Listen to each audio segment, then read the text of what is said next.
तर वळूया पुढील बातमीकडे। बातमी राजकीय आहे, महाराष्ट्रातली आहे। प्रकाश आंबेडकरांनी खऱ्या शिवसेनेवरून उद्धव ठाकरेंना डिवचल्यानंतर आता संजय राऊतांनीही खऱ्या रिपाईवरून आंबेडकरांना डिवचलाय। खऱ्या खोट्या पक्षांवरून जुंपलेली ही राजकीय लढाई नेमकी काय आहे, त्यावरचा हा एक स्पेशल रिपोर्ट पाहूया। खरी शिवसेना कोणाची?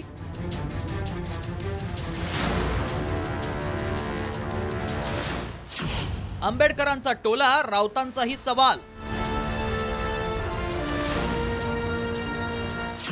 बाबासाहेबांची खरी रिपाई कोणाकडे?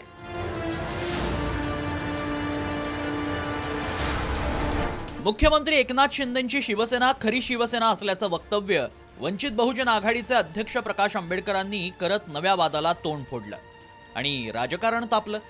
या वक्तव्यावर ठाकरे गटाचे खासदार संजय राऊतांनी संतप्त प्रतिक्रिया दिली आहे। आंबेडकरांच्या विचारांचा वारसा चालवणारा खरा पक्ष आठवलेंचा रिपाई आहे असं म्हटलं तर चालेल का, असा तिरकस सवाल राऊतांनी प्रकाश आंबेडकरांना केलाय। एकनाथ शिंदे आणि उद्धव ठाकरे यांच्यामधला स्ट्राइक रेट आपण असताना बघितलं इलेक्शनचा, तर डबल आहे एकनाथ शिंदेचा। जी शिवसेनेची मतं आहेत ती शिवसेनेची मतं एकनाथ शिंदेकडे राहिली आणि एकनाथ शिंदेनाच शिवसेनेक आता खरा शिवसेना मानतोय।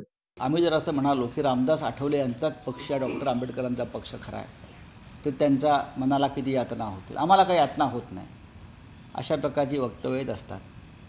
पण आम्ही असं म्हणतो की प्रकाश आंबेडकर हेच डॉक्टर आंबेडकरांचे वारसदार आहेत, त्यांनी तो वैचारिक वारसा पुढे चालवायला हवा।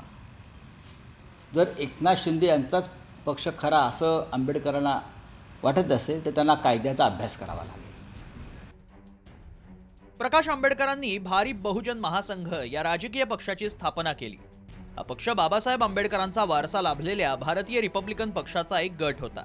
1994च्या काळात भारतीय राष्ट्रीय काँग्रेस आणि शिवसेना भारतीय जनता पक्ष या राजकीय पक्षांना मात देण्यासाठी प्रकाश आंबेडकरांनी भारतीय रिपब्लिकन पक्षाची वेगळ्या पद्धतीने बांधणी केली आणि अकोला पॅटर्न राबवला।